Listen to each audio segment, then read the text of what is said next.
Morning. I was very impressed by what David said about me. I'm sure it's all wrong. Like the people in the forces, and I was in the forces a long time ago, it seems, we are very anxious to start at the beginning. This doesn't mean to say that this is going to be a very long, arduous speech. I hope it's not. But I was with the BEF, the British Expeditionary Force, in 1939, but we didn't come over to France until 1940, January. And then I was with the Highland Division, which was known by the letters HD. This HD became very famous later on in the war, when the division was advancing up with the 8th Army, the west side of Italy. And they were known as the highway decorators because they always put HDs everywhere. Mm-hmm. Well, we surrendered in 1940, June the 12th, at St. Valery, which is just at the north of the coast by Dieppe. I remember very well that we were assembled in a field, and the brigadier who gave us a talking just before we left under the German supervision, he said, be sure to shave every day. In other words, be sure to keep a grip on yourself.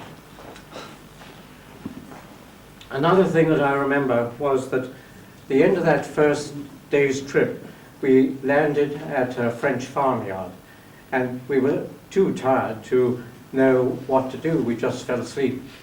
And in the morning, we discovered we'd been sleeping on a big manure heap. The next thing I remember of that trip was that we were going through a Belgian village, and there was suddenly a giggle at the back of the convoy, and there were some girls from the convent locally who had coffee jugs, and they were coming along and pouring coffee in our cups, which was very welcome. The Jerrys, of course, refused to stop. And the other one was that when we arrived at the water's edge, where we had to embark to go down up the Rhine, we were told by the Jerrys there, "For you, der Wahl is over." Well, was for most of us. We came to Laufen after about 27 days traveling, and the first thing we had to do was to be deloused, which was a very logical thing to be done. We were really very taken up with food, and we only had about 1,200 calories a day. This was figure was produced, I think, by one of our medical people, and that was no good to do anything that really mattered.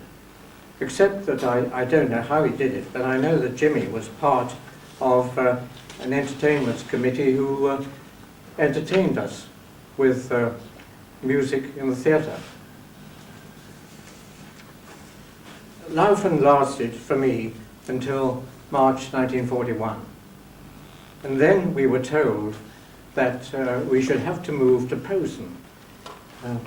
In the map here, I've got the prison camps which I was at. You can't see very well, but I'll point them out. First of all, we have down by the Austrian border here, some of you I don't think can see this, but on the Austrian border, we had Laufen. Then we had next to it Tidmonning, which will come later. Next to that we had Biberach, which is down further west. Up here we have Colditz, and up here we have Posen and Thorn. Our next port of call was in fact up to Posen, which was about 525 miles away. We were told by the Germans that the reason for going to this camp in Poland, which was a fortress, an old fortress, was that in Canada, the British had transferred prisoners of war, German prisoners of war, to Fort Henry, which was a fort and not very salubrious, I gather. We heard later from a German lieutenant in the Luftwaffe that they had put them in Fort Henry. He had escaped with his swagger. He said, I was a lieutenant who had shot down so many Hurricanes, so many Spitfires, and look, I'm still here. So we stayed there for about a month in Posen, and coming back from some exercise the next day, we saw some British soldiers singing a hymn, Abide With Me. This, I'm sure, touched many of us, because they were, I don't think, treated terribly well, and some of us felt, I know I did, that like taking up a spade and joining them, going out the next morning. We heard later that they slept in not very nice situations. They slept on the basement, and there were no beds, of course, but they had palliasses filled with straw. They had to get up in the morning at some time when the sun was down, and there was one chap who didn't get up one day. When he came back, he was still there. In fact, the Germans didn't find him for about 3 days, which gives you the way in which these people were treated.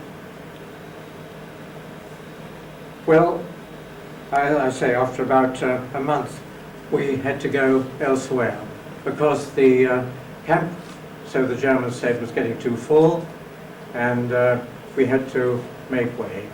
So off we went up to the next port of call, which was up to Thorn, 80 miles up the line.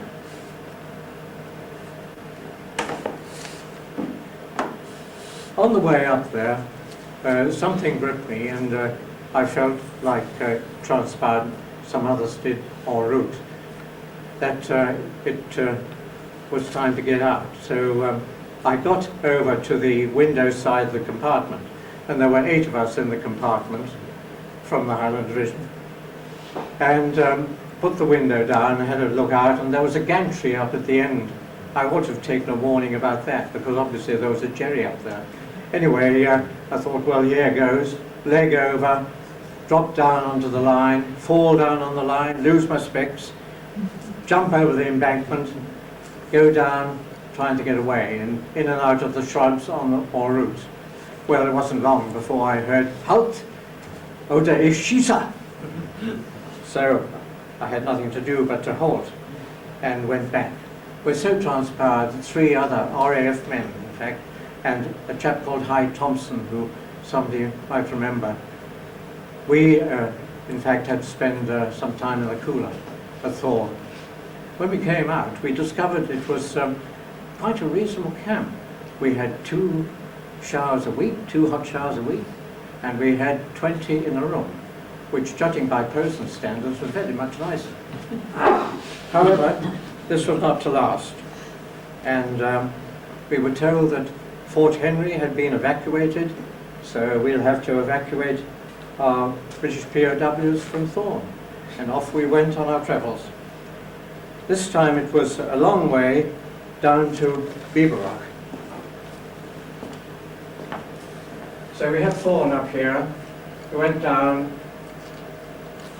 via Posen, down to somewhere around here, Leipzig way, down to Regensburg, down to Ulm, and that's Biberach down there, which is 40 miles from the Swiss border, although we didn't know it at the time. John Watton and I, who had made plans to escape together, we got off the train just about Ulm, not at Ulm, but just about there. And we were going out of the station, when there was a footstep and there were a couple of German guards, so back we went. Well, it transpired that about 15 people got off that train, and they were all eventually caught. The last one who was caught at Lindau, which is down here on Lake Constance on the Swiss border. And he was caught in the lavatory 15 days after he'd escaped.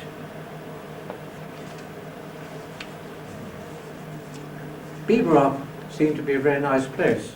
It was full summer, June in fact. A nice place to be, really, in normal times. Well, it was a month before John Watton and myself were told, well, you've got to move to Titmoning. And Titmoning was over just a bit north of Laufen, which is, there's Biberach. We go via Munich to Titmoning here. This was known as the holiday camp. So, some place to be, perhaps.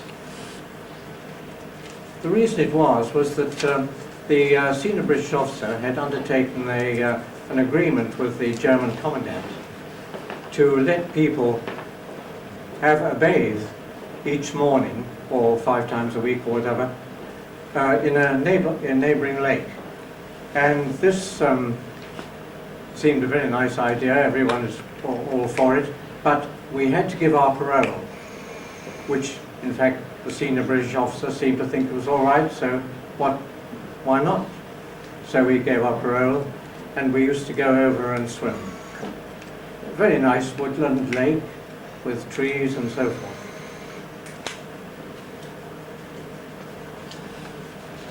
However, it wasn't long before word came that John Watton and I had to move on. And this no doubt was because the Germans thought that we were giving them too much trouble, Deutschfeindlich, some people might call it, although we never said a nasty word to a German. And we had to go to Colditz. This was about 200 miles further up the way here. Biberach's there, Colditz up there, just between Leipzig and Dresden. My feelings when I first saw Colditz was one, what a formidable place. You must have heard other people standing where I am saying similar things. But when we got inside, it was through the gateway to the courtyard, to the inner courtyard, where people used to do sports and walk around and so forth. And the sun was coming down, lovely weather, and in the courtyard where there were people walking around, we went up to the steps of the staircase where we were to have our quarters. And in there, on the steps, there were some people, British POWs, who started chatting, and everything seemed very pleasant. So all the formidable feeling about seeing the castle completely changed, funnily enough. But having arrived, what to do? There were 2 things one really had to do, which was the usual thing. Certainly, I think, in Colditz. One was to do escapology, and the other one was to do self-improvement. People did escapology if they could find a way to escape, and also if they could find a way to help other people escaping or when they have escaped. The self-improvement side was usually, there were so many nationalities there. There were 5 actually. There were Dutch, ourselves, French, Belgians, Poles, and there were 2 Czechs. But obviously they might teach one how to speak German, but I don't know. But there was a colleague of ours called Cyril Luthwaite who wanted to speak the language. He wanted to speak German. So he got hold of a German-speaking Dutchman, and they nearly all spoke German. And he arranged to be taught German. Now he thought, well, what can I teach him in return? Because Mr. Donkers, Lieutenant Donkers, as he was known as, wanted to learn something, but not English, because all Dutchmen seem to speak English. So Cyril Luthwaite, being a bright sort of chap, he said, well, I'll make up a language. And he made up a language, and he called this a dialect of Chinese. So he started off, and they did the alphabet and the words and so forth, the rudiments of the language at first. But after that had been done, Cyril thought, well, I've broken off a bit more than I can chew here. So anyway, we'll see how it goes. So the next thing was forming sentences.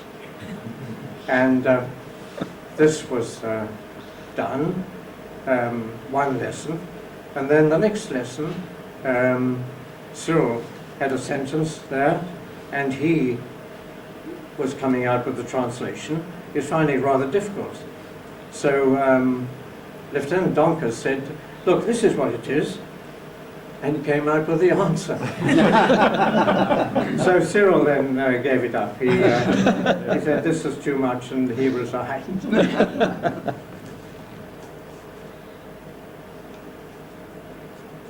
Another thing one could do in self-improvement was to learn a musical instrument. A lot of people learn guitars, and I got hold of a trumpet, so I started off on the trumpet. Well, we used to practice, luckily for others, in the theatre precinct, so we were away from people and not bothering them. And I got to a stage where it was thought that, well, you're good enough to play Come to the Cookhouse Door, Boys. So what the form was, I went into the bathroom on the floor where we had our quarters and opened the window and blew the Come to the Cookhouse Door, Boys, and people in the courtyard below came up to supper about 6:30. Well, on this particular occasion, I was just about to start playing. Well, I felt a tap on my arm, and there was a German lager officer, a man called Hauptmann Thomas. I remember him very well. And he grabbed, or didn't grab, but he took hold of my trumpet. And I, unfortunately, resisted him. And this was my undoing, because he charged me with resisting a lager officer in the passage of his duty or something. So this meant that I had to go for a court-martial. And you've heard David mentioned about Tunstall going to a court-martial too. Well, his wasn't the same instrument, but I don't remember that one, incidentally, David. But I had a very good Britisher, Alan Campbell, since Lord Campbell, who he arranged all my case for me, as I couldn't speak German, of course. And then it was a court-martial on the 25th of August, 1942, the date I have got. And we arranged for 3 witnesses. So altogether we were about 5 people. There was Norman Forbes, myself, and then there was 3 other people there. Quite a posse to go to Leipzig. So the Boche thought that we were going to make a real good escape of this, or try to. Anyway, the day came, and we'd all prepared. That's I think all of us anyway, I prepared and Norman Forbes prepared ourselves with civilian type clothes, which were airman's uniform, slightly dyed to look not like an airman's uniform. In other words, civilians. I think that's right, isn't it? And we prepared this by dyeing. You could get the dye in the canteen, made from lead pencils. The type of lead that is marking, the marking type of pencil. Well, we got ready and we came to the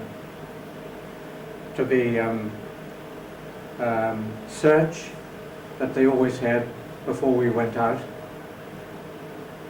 And the German who looked at I had to take off my uniform and or civilian clothes, and underneath was the underclothes. And this was impregnated with the dye that we put in the uniform. However, he didn't mention anything, so off we went. And the court-martial took place. Coming back from the court-martial, we thought, well, we must do something about escaping. What were we going to do? Well, on the train it would have been hopeless. After that, we would be in Colditz. That would be hopeless too. So we decided to make a dash for it. And I went first in this crowded German street in Leipzig, where the German guards couldn't, of course, shoot.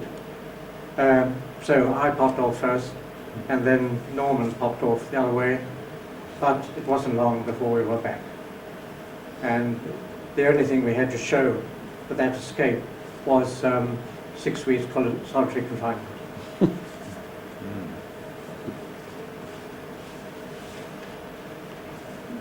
I have some notes here of people who were in Colditz. We had some famous people there. We had, for instance, Douglas Bader, and we had David Sterling, who was the originator of the SAS, and we also had Charlie Upham, who was a VC in Bar. He got his VC in Crete on the retreat from Greece, and then he managed to get over to North Africa, and he got his bar in North Africa. David Sterling, you know about, leader of the SAS.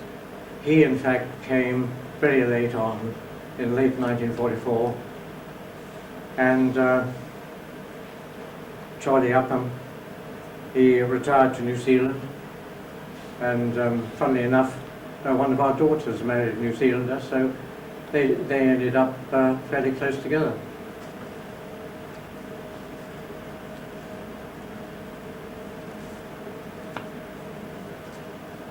There was a thing I wanted to just talk about. That was Story Pugh, who is pretty ill, I understand, in south of France. And he was made immortal by John Wotton's drawing. The subject of the drawing was that the French had, I don't know if you can see this, they were digging a tunnel down in the chapel. This is the chapel at Colditz. The staircase going up to the top floor. The quarters that we had at the time were just about here, along there, above the chapel. There was suddenly a rumbling and a noise of broken bricks taking place, and Peter Story Pugh was in the bathroom having a bath. He was always very keen on baths. He always said that when you have your hot bath, you must have a cold bath after it. The reason being that you close the pores and therefore prevent the germs from getting in. Well, he was having his bath, and this German with a rifle, dressed in uniform, had knocked away into the bathroom. The reason being that the French cunning people, they were building a tunnel down in the bottom of the chapel, and they were getting rid of the swag by having it put in a lift which they had made going up to the attic. The idea being to put the swag in the attic. And the Germans had got onto this, and they were after something. But anyway, it wasn't story pew.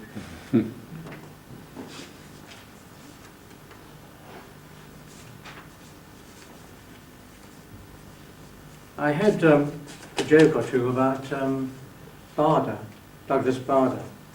And there we had some parcels. We always had parcels handed out to the owner at the parcel office. And one day, Douglas Barder got a parcel, and I had one too, and I happened to be behind him. And when it came to him, he had an enormous bar of chocolate, which came towards the grill. So he managed to put his hand underneath this grill, and he pulled out a corner of the chocolate and broke it off and started punching. And chocolate was a thing which you really did miss, and it was very, very valuable barter-wise also with the Germans. But he was munching away at this chocolate, and I was gobbling at him. And he said to me, "That's all right, Ken, we all find our level in the bag." Well, another time we were walking back from the park where we went to exercise, and he was coming up on his two tin legs, and there was a German sitting on that seat, which was about halfway up from the car park. And he had been wounded on the eastern front. And when Barder came up there, he looked at Barder, pegging away, coming up, and he said, "I'm finished. I've lost my leg." And Barder looked at him and he said, "You've lost your leg? Well, you've got another one." He said, "Look at me, I've got no legs at all. It's rubbish. Get along and do some exercises."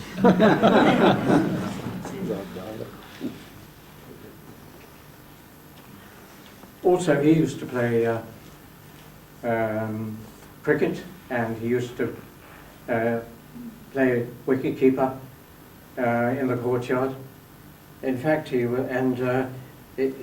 at the last day when we had the Germans, tanks were pounding the castle for a bit. One anti-tank shot, a big solid bullet came in and knocked him off his pins. But his orderly, who was a man called Ross, he put him back on the bed there. There was a bed up there, and he seemed to be all right.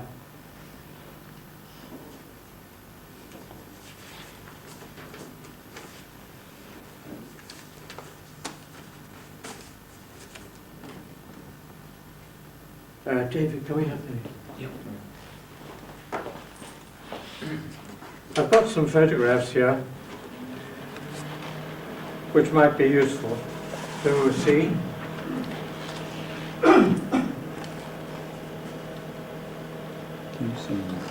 This one is at the of Titmoning, where we had that bathing. Those are some people.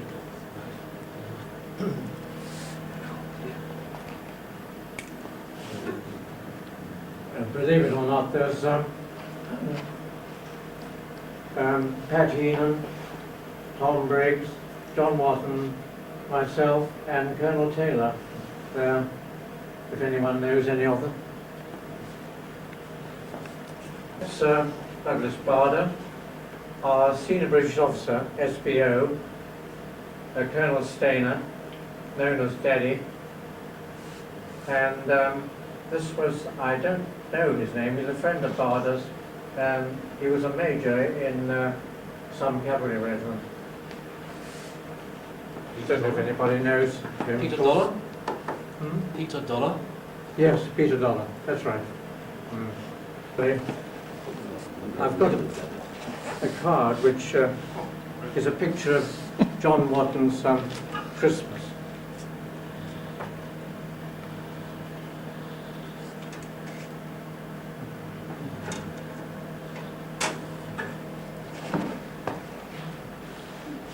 Showing, as I expect you see, POW trying to hide himself.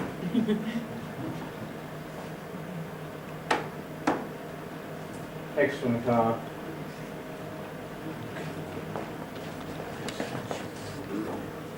Before we have any questions, I've got a little I'd like to say about the production of house vices. This is a normal house vice or pass which would enable one to go anywhere in Germany. I picked this up as we left the camp at Liberation Bay, or whatever you call it. And it's not complete because it's not a photograph. But what we used to do was to make these, and we put on the details of people who were going to use them. Of course, when it was known who was going to use them. And then there was, in fact, a camera which Brigadier Bill Anderson made. Unfortunately, I understand it's been whipped by one of the East Germans when they left from the museum. But the big thing about these, the difficulty about these, was the copying of the Gothic print. You know, the German Gothic print, which is that's in Gothic print there. And there was all the small stuff here, which was very difficult to do. The way it was done was you got a piece of card from the canteen. The canteen was always very useful. And you cut it into the shape required. Then, with a pencil and a B grade pencil and rulers, transparent rulers, drew the lines necessary. This is all done in very fine dotted lines, but we couldn't do that. We didn't know how to do that. So we got the lines and then started to do the print, the Gothic print, in pencil. And this was the very difficult, time-consuming thing, because you couldn't, obviously, you had to make it uniform. And you did it as uniform as you possibly could. And then you inked it over in Indian ink. The pen we use, or one of the pens we use, I've got a copy here, the photostat. It's a fine pen as opposed to blunt. And this little medallion here is as a stamp which says geprüft, which means passed or tested and passed.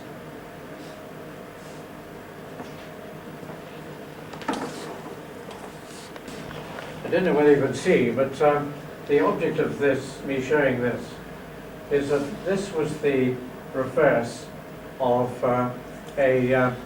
what they called a nicht deutsche Ausweis, like we were, of course. We were, there were lots of people around Germany who were working and who were from countries round about.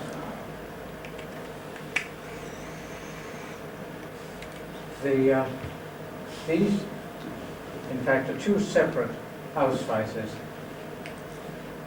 I can't show the other side because the Imperial War Museum wouldn't like it, because it shows the photographs of people who have, in fact, since gone, but they gave their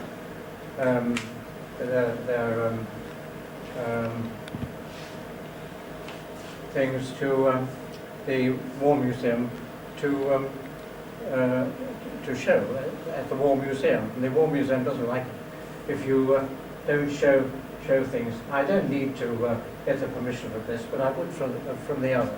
But I didn't want to do that. But if you look at these 3 lines up here, you'll find that you can see discrepancies, because they're not exactly the same. Over at this end, this writing down the bottom here is thicker than that writing there. And also the spacing between the lines isn't exactly the same here as there. Those are 2 points which show the falling down of the technique used by us people. But if you see these separately, you wouldn't really know.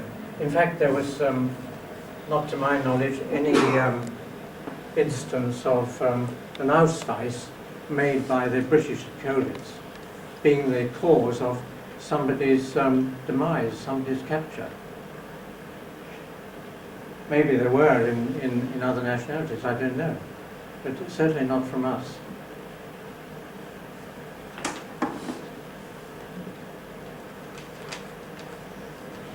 Anybody else?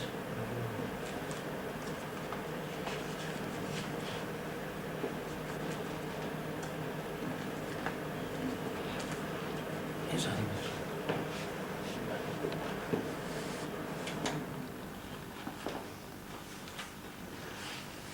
Right. Is that it, is that it? Right, thank you very much indeed.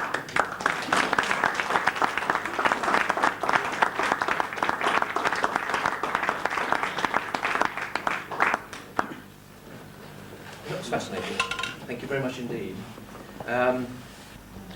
When you were actually doing the forging, did you have lenses available for you, or was it just purely with the naked eye? Yes, we had a watchman's lens, which was made by one of the POWs. A chap who was very skilled. You know, you get these people, don't you? A chap called Rex Harrison. He made this lens, as Jimmy Yule, I think, will know. But how long, the 3 lines that you showed us, particularly on that Ausweis, how long would that take to do?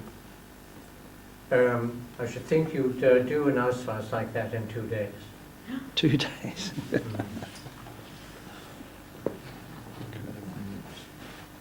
And what was the security system like for obviously you chaps? Well, we never got caught by any German, really. But I got a funny question once of because we've been trying to find hides. We used to put the work that we were engaged on together with materials and pens and things like that. We used to put this into a hide, and then this had, of course, to be below the floorboards. But I wasn't in charge of the hide, so I don't know where it was. But nobody, to my knowledge, has ever found any of those hides where we put those materials. If you're actually working on a Ausweis, let's say, and there was a call came up that the Germans had come into the yard, how long would you need, do you think, to pack up and get everything okay for the Germans to arrive? Would it be a matter of 2 or 3 minutes, or even? I would think so, yes. Yeah. Yes, we were well organised. Yeah. Barry. Oh, sorry, Joseph. Yeah. Joseph, go ahead. I am the last Pole in the Colditz Association, and you mentioned Poznań, which is in Polish Poznań, doesn't matter, and you mentioned also Toruń, which is Toruń, and I'd like to mention that, I'd like to ask you, have you been helped in any way by the Poles while you were there? What, at that camp, or at those camps? Yes. I don't remember myself at all, but I was a very small cog in the wheel there. So I don't know, I'm afraid. Larry?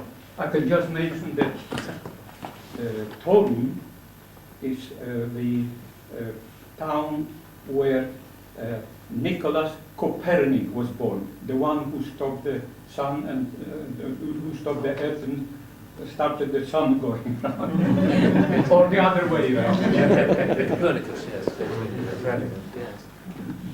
Aaron? How did you obtain information about changes in the Ausweis by the authorities? I'm very glad you mentioned that, because we had to make sure that the Ausweis that we had got from a German guard, and by means of offering him various things like cigarettes, chocolate, soap for his wife, that sort of thing, if there had been changes since we got that, or if the one he had given us was an old one, we had to be very careful. In fact, it happened with a tale of escape of Mike Sinclair. Mike Sinclair had decided to impersonate the German Sergeant Major of the Guard, a man called Franz Joseph. And he'd done this very well. The kit that he had was marvellous. But the Ausweis that we produced for Mike, because he had to get out of the camp, of course, and he might have needed he would have needed the Ausweis outside. That Ausweis was since coloured yellow. It should have been yellow. The normal Ausweis was grey. The Ausweis for the guards was yellow. And also there was a serial number had been added to the bottom right-hand corner of the Ausweis, which was in very small lettering. And we thought that it was a print number, a printer's number. So, well, if he got out, the Ausweis wouldn't have been much use to him. John? Can you estimate roughly how many of these Ausweises you produced? I mean, was it 10 or 100? Well, I would think more like about 15, about that. John, you were there, of course, when Kenneth arrived, weren't you, in Colditz? That's right.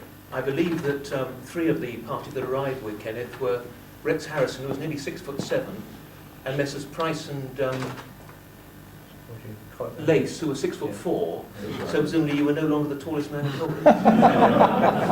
I was still the youngest. Still the youngest. Charles? Did you get your inks by bribery, or did you have to manufacture or make your own, or how did you manage to get materials? Well, we got a lot of the material from the canteen. I mean, they didn't know we were using it for forging, but people did do artwork and so forth. But what we couldn't get, and the most important there, was the pen. We got that from Holland. By what method did you get that from Holland? By asking a Dutch colleague.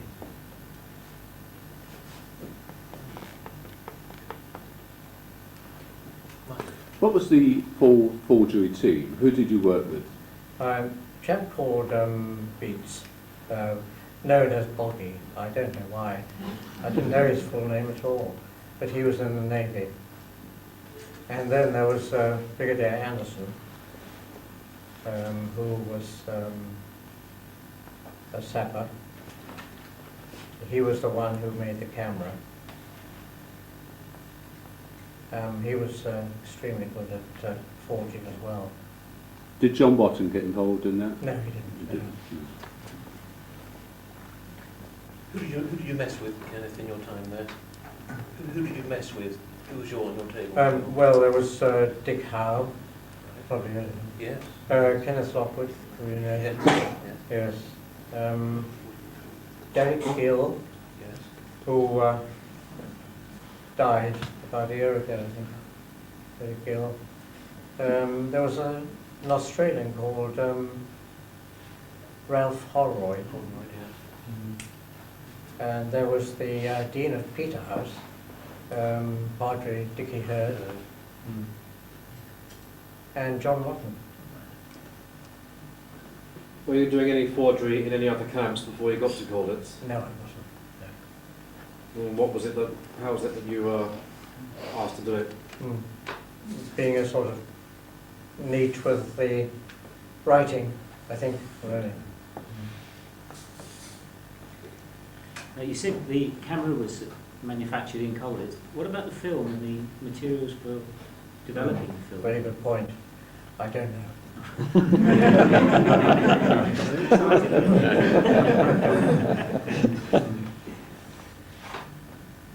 You jumped from a moving train. How fast was it going? Very slow. Just fast enough to make me lose my balance, I reckon. So fairly slow. Oh, yes. Yeah. You have to have practice in that sort of thing, don't you? The first time I jumped from a train. Was that the jump from the train? Was that the one that included Bill Lawton? Yes? Yes. He jumped as well with you. Did he? That time. Oh, yeah. Well, I assume so. He jumped the train certainly on that trip anyway. Kenneth's party, when they arrived in Colditz, was the biggest party to arrive up to that date, I think. The largest number of British to arrive on any one occasion, I think. Was it 12 of you? No, it was, No. no, there was quite a lot of people there. I think it was the biggest party up till then to arrive. It was something like, it wasn't 250, but it was getting out that way. But because Loughton had a lot of people, and so they could get rid of quite a lot of Oh, I people. see. Have you been back to Colditz at all? Yes, I went on one of the, one of the early 85. 85, yes. 40 years on, yes. Any impressions? Yes. I thought that it was a pity they had that tree in the courtyard.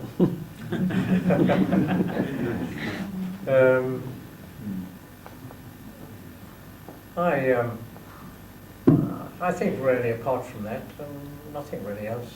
No. Did you try and escape at any stage other than obviously helping the others? Did you actually get involved in anything really? Digging tunnels or anything? I suffer from claustrophobia, so I couldn't do that. Right. But I never dreamed up anything that of my own, because you had to do that really. The only thing was this forlorn attempt at Leipzig. Yes. That's the only thing. Eggers did a drawing of that, by the way. He did a plan of it, yes. There was a tram involved, I think, and you were marked on it as a cross, and so was like Ricky Norman Falls. Falls, Yes. In the Kommandantur, there was a little plan of it which he'd done as part of his museum. Colditz was regarded as a special punishment camp, Sonderlager. What was it you'd done, do you think, to be selected for Colditz? Or was it just chance that you ended up there? Well, there were three things really. And Jimmy, I think, would say no or yes. One of them was that you had to be an escaper who had done a few escapes. I don't honestly know how many, but more than one anyway. You didn't have to get away. You didn't have to get back home. You just had to get out of the German ken. Another one was to be Deutschfeindlich, a real nuisance for the Germans. And another one, really, to be rather a pest, you know. So what had you done to be a pest? Or Well, quite frankly, I'm not very sure. What are your recollections of Liberation Day? Yes. Well, I think, like all others, that a thing we've been waiting for. Quite emotional, I think. Yes. I know people are very fond of D-bars, because they like our emergency ration, you know, they had these D-bars. And as the food we had, even with the Red Cross parcels, I mean, we could have done with some tasty food. Did you go down to the town at all in those 2 or 3 days before you left, or did you stay in the council? I stayed in the parcel. You did, yeah. Can I again thank Kenneth for what was obviously a meticulously researched and splendidly presented talk to us all. I learned a lot today, and I think most of you did as well. So can we thank him again?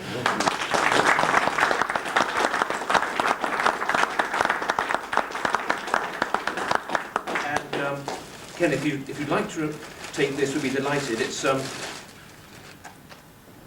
book called War of the Century. Please say that with our thanks, and do have a society tie. Thank you very much indeed.